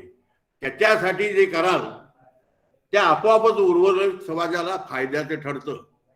एका इटालियन अर्थशास्त्रज्ञाचा संदर्भ देऊन मी माझं भाषण संपवतो. पॅरेटो नावाचा एक अर्थशास्त्रज्ञ, संख्याशास्त्रज्ञ, गणितशास्त्रज्ञ सगळा होता तो. त्याने एक साधा नियम दिलाय. धोरण ठरवताना काय केलं पाहिजे? धोरण ठरवताना तुम्ही जे ठरवाल त्यामुळं समाजातल्या किमान एका माणसाचं कल्याण वाढलं पाहिजे आणि कुठल्याही इतर माणसाचं कल्याण घटू नये. Total welfare will maximise. मित्रो, अवघड सूत्र आहे, पण राजकारण हेच मुळात अवघड असतं आणि राजकारणाची सगळ्यात मोठी जबाबदारी धोरण निश्चिती हे असते. या धोरण निर्माण करणाऱ्या, निश्चित करणाऱ्या, नियोजन करणाऱ्या राज्यकर्त्यांना आपण या देशाचं भलं करण्यासाठी लोकांनी आपल्याला पाठवलंय, संसदेमध्ये पाठवलंय, विधिमंडळामध्ये पाठवलंय. अशी भावना घेऊन शेवटच्या माणसाचा विचार करून धोरणं ठरवली तर आर्थिक धोरणाला सामाजिक आशय मिळू शकतो, राजकीय सामर्थ्य मिळू शकतं. परमेश्वर चरणी माझी मनपूर्वक प्रार्थना अशी की देशाच्या धोरण व्यवस्थेमध्ये अधिक निरोगी बदल व्हावेत लवकरात लवकर. या शहीद भगतसिंग अध्यासनामार्फत घेतलेल्या या व्याख्यानमालेमध्ये तेही पहिलं व्याख्यान देण्याची मला संधी मिळाली, त्याचा मला मनस्वी आनंद होतो. याबद्दल मी सर्वांचा मनपूर्वक कृतज्ञ आहे. कुलगुरू साहेबांना नमस्कार, सर्व श्रोत्यांना नमस्कार, आभारी आहे. थँक्यू.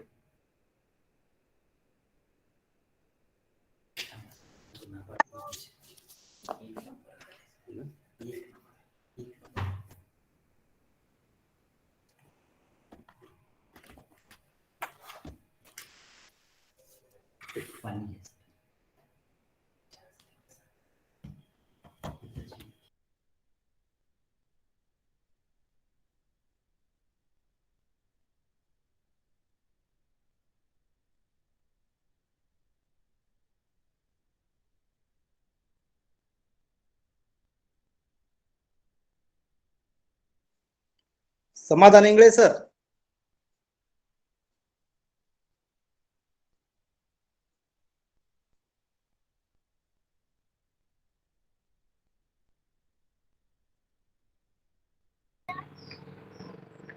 सेनगे सर, आपकी आवाज नहीं आ रही.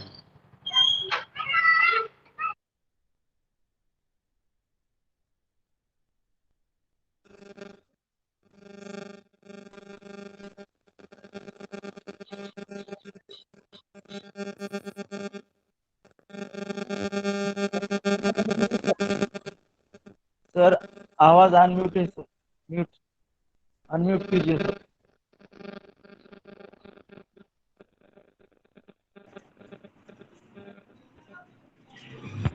हॅलो, हाँ सर आता आला. ओके. समाधान सर. इंगळे सर.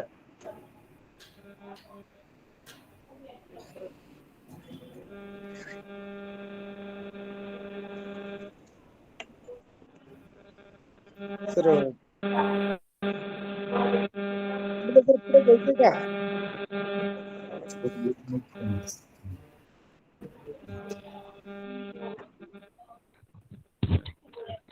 समाधान सरांचा माईक म्यूट आहे सर, अनम्यूट सोडायचा.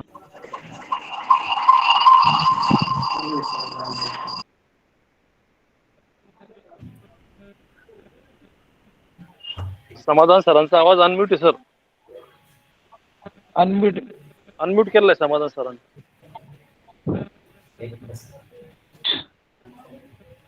म्यूट कर, अनम्यूट कर. त्यांना फोन करून सांगा सर.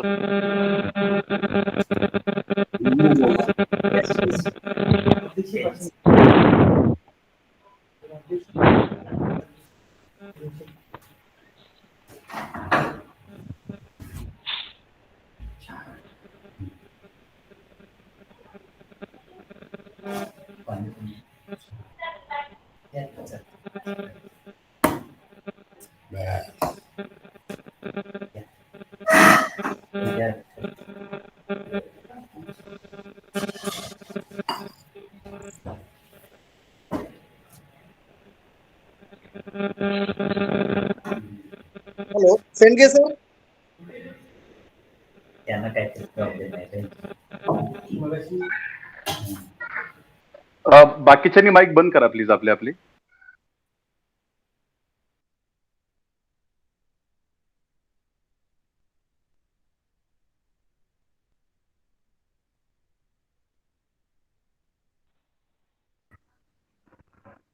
इंगळे सर आपण बोला. हा हॅलो सर. हा हा बोला बोला बोला. अतिशय महत्वपूर्ण हे चिंतन आपण या ठिकाणी ऐकलेलं आहे की परावलंबी करण्यापेक्षा सक्षम करणं ही किती मोठी गोष्ट असते. आर्थिक समानता ही किती आवश्यक असलेली गोष्ट आहे. या सगळ्या अंगांनी आदरणीय JP सरांनी ज्या पद्धतीनं या ठिकाणी हे विवेचन केलेलं आहे, खरं म्हणजे एक सामाजिक अंगानं, समाजवादी अंगानं त्यांचं जे चिंतन आहे अतिशय महत्वाचं आणि अतिशय मुलगामी स्वरूपाचं आपण या ठिकाणी ठेवलेलं आहे. आपले अध्यासन केंद्राच्या वतीनं आदरणीय सर मनपूर्वक आभार. आपण ज्या सहज पद्धतीनं, सोप्या पद्धतीनं, खरं म्हणजे आम्हाला आता हे व्याख्यान ऐकताना अर्थशास्त्रीय काहीतरी फार म्हणजे मोठं ऐकायला मिळेल, जे कळेल की डोक्याच्या वरून जाईल काय असा प्रश्न पडला होता. परंतु इतकं सोप्या पद्धतीनं आपण हे अर्थशास्त्र आणि भारताच्या संदर्भातलं जे एक आर्थिक धोरण या संदर्भात सांगितलं, आपले मनपूर्वक आभार. थँक्यू. यानंतर अध्यक्षीय समारोपासाठी मी विद्यापीठाचे कुलगुरू प्रोफेसर येवले सरांना, आदरणीय सुधाकर शिंदे सरांनी सांगितल्याप्रमाणे की दिवसभर विविध मीटिंग मधून, ऑफिस मधूनच सर या मीटिंग मध्ये एका अध्यासनाच्या ऑनलाईन कार्यक्रमाला ते जॉईन होतात आणि त्या वक्त्याचं जे चिंतन आहे, विवेचन आहे ते ऐकतात. ही फार मोठी गोष्ट आहे. ही अभ्यासकांसाठी, कार्य करणाऱ्या सर्वांसाठी फार मोठी शाबासकीची थाप असते.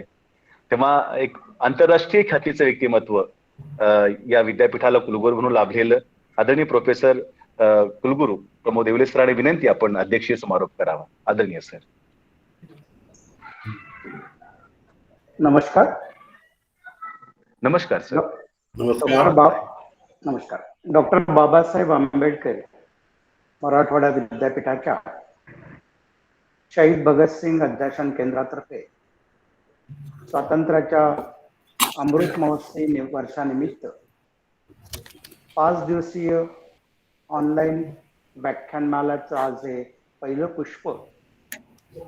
या पुष्पाचे वक्ते माननीय प्राध्यापक जे पाटील, अध्यासनाचे संचालक डॉक्टर सुधाकर शेंडगे, या कार्यक्रमाच्या निमित्त आभासी पद्धतीने जुळलेले सर्व प्राध्यापक, अध्यापक, विभाग प्रमुख, विद्यार्थी आणि मित्रांनो, शहीद भगतसिंगांच्या स्मृतिप्रित्यर्थ आजचा हा कार्यक्रम पूर्वसंध्येला आयोजित करण्यात आलेला आहे. त्यासाठी सर्वप्रथम मी शहीद भगतसिंगांच्या स्मृतीला आदरांजली अर्पण करतो. पाटील सरांनी खूप चांगल्या पद्धतीने आजचा जो विषय होता, स्वातंत्र्यानंतरचे आर्थिक धोरण, याच्यावरती आपले विचार मांडले. सुरुवातीला प्रस्तावनामध्ये जे संचालकांनी सांगितलंय की अध्यासनाची उद्दिष्ट काय असावी, यावेळी डॉक्टर बाबासाहेब आंबेडकर मराठवाडा विद्यापीठामध्ये जवळपास 14 अध्यासन आहेत आणि प्रत्येक अध्यासनामध्ये वेगवेगळे कार्यक्रम वर्षभर सुरू असतात. माझ्या माहितीप्रमाणे या अध्यासनाचा एक पर्पज हाही असावा की हे जे महान व्यक्तिमत्व होऊन गेलेत यांचा विचारांचा प्रसार व्हावा, आचार विचार व्हावा आणि यांचे विचार तरुण पिढीपर्यंत पोहोचवण्यात यावे, त्यांच्या कार्यावरती आणखी संशोधन व्हावे, अशा प्रकारचा हे उपक्रम असावेत असं मला वाटतं आणि तेच या अध्यासनाकडनं अपेक्षित आहे. या अध्यासनांना आणखी सदृढ करण्याच्या दृष्टीने आम्ही महाराष्ट्र शासनाला काही प्रस्ताव पण सादर केले आहेत की सर्व अध्यासनाचं एक अध्यासन भवन असावं, संचालक असावा, त्याला एक पूर्णकालीन कर्मचारी वर्ग असावा की जेणेकरून या अध्यासनामध्ये चांगल्या प्रकारचं संशोधन होऊ शकेल आणि त्याचं एक चांगलं प्रशासकीय नियोजन सुद्धा होऊ शकेल, अशा पद्धतीचं एक आमचं मानस आहे आणि त्यासाठी आम्ही शासनाकडे प्रस्तावही पाठवलेला आहे. मित्रांनो, ज्यावेळी शहीद भगतसिंगांचं नाव येतं त्यावेळी प्रत्येक तरुणाचं रक्त असं सळसळतं. स्वातंत्र्यामध्ये अगदी कमी वयामध्ये 23व्या वर्षामध्ये त्यांनी आपल्या प्राणाची आहुती दिली. असा हा तरुण आणि ह्या तरुणांचं कार्य तरुण पिढी समोर पोहोचवावं हाही यामागचा एक उद्देश आहे. आणि असंही आपल्याला माहिती आहे जगामध्ये किंवा आपल्या देशामध्ये सुद्धा ज्या ज्या काही क्रांती झाल्या त्या तरुणांनी घडवून आणल्या आहेत. या तरुण पिढीला त्यांचे विचार पोहोचले पाहिजे आणि यावेळी जे स्वातंत्र्य शहीद भगतसिंगांना अपेक्षित होतं ते खरोखर मिळालं काय? कारण या ठिकाणी सांगण्यात आलं की स्वातंत्र्याला 74 वर्ष झाले, 75वं वर्ष सुरू आहे, अमृत महोत्सव आपण साजरा करतो आहे. त्यामुळे या सर्व गोष्टीचा उहापोह या ठिकाणी होणे आवश्यक आहे. स्वातंत्र्यानंतर आपण काय मिळवलं, काय गमावलं, काय कमावलं याचंही आपण बघितलं पाहिजे. आणि यावेळी जर आपण विचार केला तर प्रगती त्या मानाने खूप झाली. पाटील सरांनी आर्थिक धोरणावरती खूप चांगल्या परीने ते बोललेत. काही विचार कदाचित त्यांचे व्यक्तिगत असतील किंवा कुठल्याही राज्य किंवा केंद्र शासनाच्या धोरणावरती विद्यापीठासारख्या प्लॅटफॉर्मवरून काही विचार मांडणे मला तरी ते योग्य वाटत नाही माझ्यासाठी रित्या. पण एक असं जनरल वाटतं की आपण या 75 वर्षामध्ये खूप सारी प्रगती सुद्धा केलेली आहे की ज्या देशामध्ये साधी चाचणी सुद्धा बनायची नाही तो आज सॅटेलाइट बनवता. लोकशाहीचा जर विचार केला तर माझं प्रामाणिक असं मत आहे की कधी कधी या देशामध्ये लोकशाहीचा एक अतिरेक झाल्यासारखं वाटतं. एक म्हणजे आपण जे म्हणतो कधी कधी वाटतं की हे खरोखर लोकशाही आहे का? लोकशाहीमध्ये अर्थात इलेक्शन, प्रत्येकाला बोलण्याचं स्वातंत्र्य आहे. डॉक्टर बाबासाहेब आंबेडकरांनी घटना लिहिली, घटनेमध्ये सुद्धा त्यांनी बोलण्याचं स्वातंत्र्य असो, समता असो, बंधुभाव असो, ही सर्व प्रिन्सिपल सांगितली. पण या 70-75 वर्षामध्ये खरोखर समाजाला न्याय मिळाला काय? ह्युमन राईट्स बद्दल आपण बोलतो आहे. आज खरोखर नागरिकांना आपले हक्क माहिती आहे का? आपण या वयापर्यंत पोहोचलेलो आहोत, या पदापर्यंत पोहोचलेलो आहे. घटनेमध्ये आपले हक्क कोणते आहेत? आपलं स्वातंत्र्य काय आहे आणि ते स्वातंत्र्य आपल्याला खरोखर मिळतं काय हाही विचार करणं त्या दृष्टीने अशा या प्रसंगी आवश्यक असतं. मी जे बोललोय की लोकशाहीचा एक अतिरेक आपण प्रत्येक ठिकाणी बघतो आहे. बाबासाहेबांनी सुद्धा सांगितलंय की शिका, संघटित व्हा आणि आपल्या न्यायासाठी संघर्ष करा. पण कशासाठी करावं, किती करावं हे सुद्धा आपण ठरवलं पाहिजे. आणि त्या दृष्टीने एक ब्रेन वॉशिंग जे असं या तरुण पिढीचं व्हायला पाहिजे ते सुद्धा अध्यासनाकडनं त्यांना काही अशी सकारात्मक दृष्टी, कारण ही नवीन पिढी जी आहे ती आहे शिक्षण घेतलेलं आहे, पण त्या शिक्षणासोबतच त्यांना सुसंस्कृत करणं सुद्धा एक आवश्यक आहे. कारण या जर पिढीला एक योग्य दिशा जर मिळाली नाही तर ते विध्वंसक कार्याकडे वळू शकतात, विधायक कार्याकडे वळणार नाही. हे सुद्धा एक चॅलेंज सर्व आपण आपल्यासारख्या तज्ञांनी स्वीकारलं पाहिजे असं मला या प्रसंगी वाटत आहे. आज आपण जर बघितलं तर बऱ्याच शहरामध्ये पर्टिक्युलरली मेट्रो सिटीज मध्ये जर काही सर्वे केला, मी मध्ये टीव्हीवरती बघतो की आजच्या तरुण पिढीला आपले सध्याचे राष्ट्रपती कोण आहेत, पंतप्रधान कोण आहे हे सुद्धा माहिती नसतं. तर शहीद भगतसिंगांचं सुद्धा नाव नाही ऐकलेले अनेक तरुण या ठिकाणी आहेत. त्यांच्यापर्यंत हा मेसेज गेला पाहिजे. एक शहीद भगतसिंग म्हणजे एक कुठले क्रांतिकारक म्हणूनच त्यांना फक्त आपण बघणार नाही, तर एक नवीन पिढीचा एक आदर्श होते, एक icon of this young generation अशा दृष्टीने त्यांच्याकडे बघितलं पाहिजे. आणि त्यासाठी असा हा उपक्रम अत्यावश्यक आहे. एक चांगला उपक्रम या ठिकाणी आयोजित केला, त्याबद्दल डॉक्टर सुधाकर शेंडेंचं मी एक अभिनंदनही करतो. पाटील सरांनी बोलताना सांगितलंय शेती हरित क्रांती 1966 झाली, श्वेत क्रांती सुद्धा झाली, अनेक प्रगती झाली. जो देश आपण म्हणजे शेतीवरती अवलंबून आहे असं वाटतं, कारण मी एक ग्रामीण भागातलं तरुण आणि त्या ग्रामीण भागामध्ये जवळपास 60 ते 70% लोकसंख्या ही शेतीवरती अवलंबून असतं. आणि शेतीला एक जे असं इंडस्ट्री या दृष्टीने बघितलं जातं आणि ते खरोखर आपण ते म्हणजे शाश्वत ते झालं का, प्रत्यक्षात ते आलंय का? कारण ग्रामीण भागाची बिकट जी परिस्थिती जी आहे ती खूप बिकट आहे. आर्थिक परिस्थिती कदाचित वाढली असेल, पर हेड इन्कम सुद्धा वाढलं असेल, जीडीपी वाढला असेल, काय असेल ते कसेल, परंतु मात्र गरीब आणि श्रीमंताची दरी ही खूप मोठी वाढत आहे. त्याच्यामध्ये खूप एक तफावत होत आहे. ही तफावत कमी करणं सुद्धा आवश्यक आहे. अदरवाईज याचा उद्रेक केव्हा होईल हे माझ्यासारखा, म्हणजे अर्थात मी काही आर्थिक अर्थतज्ञ नाहीये, पण हे जाणवत आहे. गरीब आणखी गरीब होत आहे, श्रीमंत आणखी श्रीमंत होत आहेत. ज्या योजना शासनाच्या आहेत त्या कदाचित त्यांच्यापर्यंत पोहोचतायत की नाही. आज शिक्षण घेतल्यानंतर, कारण या ठिकाणी नवीन एज्युकेशन पॉलिसीचा सुद्धा उल्लेख झालाय, शिक्षण घेतल्यानंतर प्रत्येक जण आपण नोकरी बघतोय. शिक्षण म्हणजे एक उपजीविकेचं साधन झालेलं आहे आणि मग नोकरी नाही मिळाली तर तो बेकार होतो. अशा पद्धतीचं ही शिक्षण प्रणाली आहे. याच्यामध्ये चेंजेस होऊन त्याचं स्वयंरोजगाराच्या दृष्टीने काही प्रयत्न करता येतील का हे आपण बघितलं पाहिजे. शेतीमालावरती काही उद्योगधंदे करता येतील का हे बघितलं पाहिजे. आता गेल्या 1.5 वर्षापासून आपण करोनाशी सामना करतोय, कोविड बघतो आहे आणि ज्यावेळी पहिल्यांदा लॉकडाऊन आपण बघितलं त्यावेळी अनेक ठिकाणी शहरातून लोंढेच्या लोंढे महाराष्ट्रातून परदेशात मध्ये गेले असतील, मेट्रो सिटीज मधनं डिस्ट्रिक्ट प्लेसेसला, डिस्ट्रिक्ट मधून तालुक्याच्या प्लेसेसला आले असतील. त्यावेळी असा प्रश्न पडतोय की एवढा जर लेबर क्लास आपल्याला बाहेरून मागवावा लागतो तर आपण स्थानिक गरजा स्थानिक युवकांना हातात घेऊन का पूर्ण करत नाहीये. त्यांना पाहिजे त्या प्रकारचं स्किल किंवा ट्रेनिंग देऊन इथला मॅनपॉवर आपण इथल्याच पद्धतीने का उपयोगात आणत नाही आहे. हेही आमच्यासारख्या विद्यापीठांनी, महाविद्यालयांनी, शिक्षण तज्ञांनी याच्यावरती सुद्धा विचार केला पाहिजे की काही स्किल बेस्ड कोर्सेस या संबंधीने आणता येतील का, की जेणेकरून प्रत्येक युवक हा नोकरीवरती अवलंबून राहणार नाही. सरांनी अर्बनायझेशनचं सुद्धा एक कंट्रोल त्याचाही उल्लेख केलेला आहे. शहरं कशी वाढत आहेत हे आपण बघतो आहे. जिथे बेसिक सुविधा सुद्धा त्यांना मिळत नाही आहे, ड्रेनेजेस असो, प्यायचं पाणी असो, ट्रॅफिकचा प्रॉब्लेम आहे, पार्किंगचा प्रॉब्लेम आहे, असे अनेक प्रॉब्लेम आहेत. आणि ज्यावेळी हे अर्बनायझेशन नियंत्रित होत नाही आणि खेडी मात्र ओस पडलेली आहे.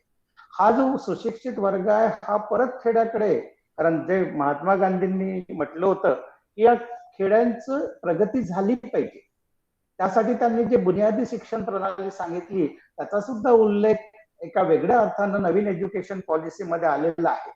पॉप्युलेशन प्लॅनिंग बाबत पाटील सर बोलले, पण ते जर योग्य असलं तरी मला कधी कधी वाटतं की पॉप्युलेशन ही आपली लायबिलिटी न समजता आपण याला असेट का समजू नये.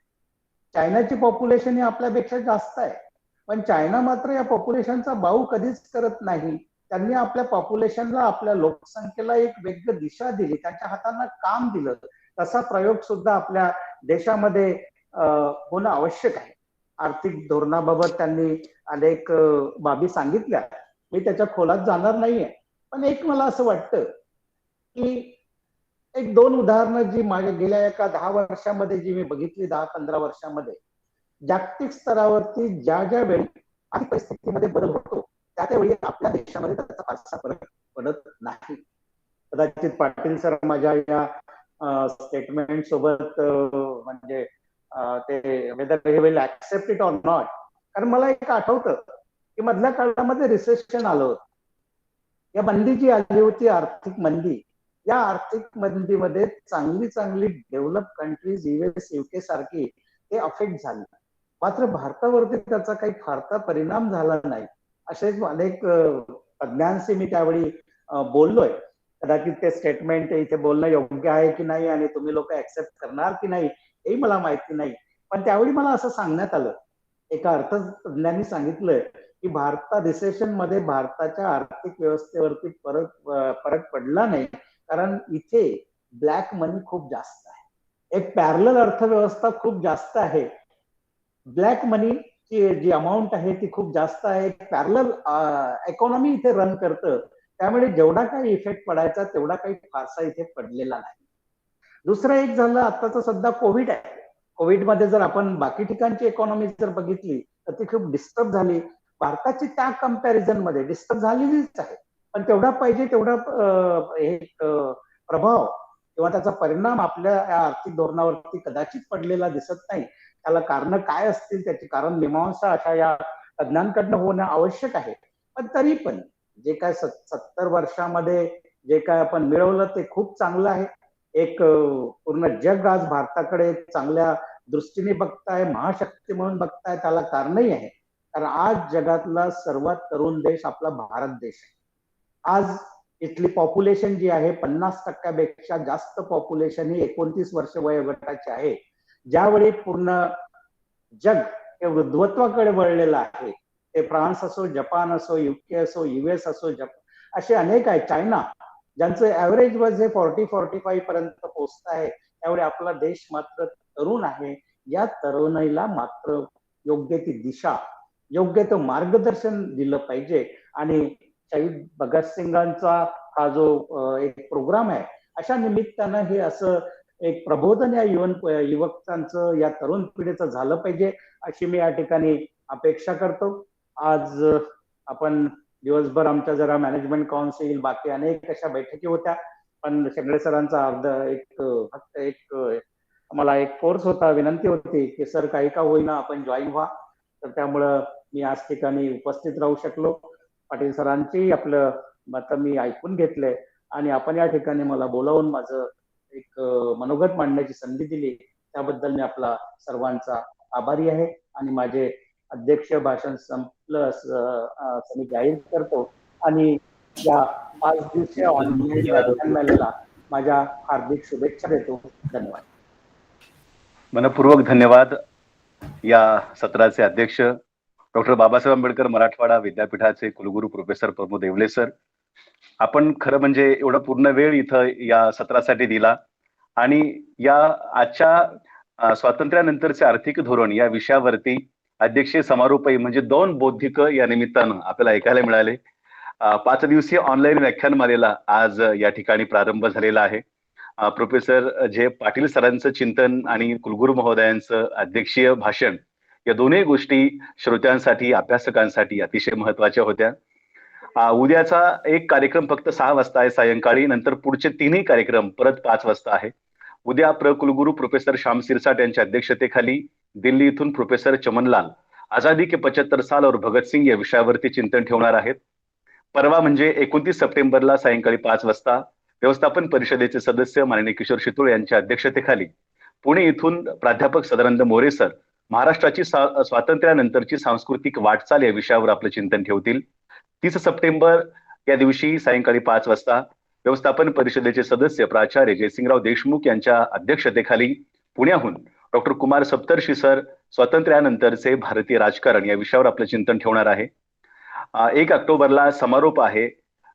कुलसचिव डॉक्टर जयश्री सूर्यवंशी यांच्या अध्यक्षतेखाली पुण्याहून स्वातंत्र्यानंतरचे सामाजिक परिवर्तन या विषयावर डॉक्टर शशिकला रॉय आपलं चिंतन ठेवणार आहेत.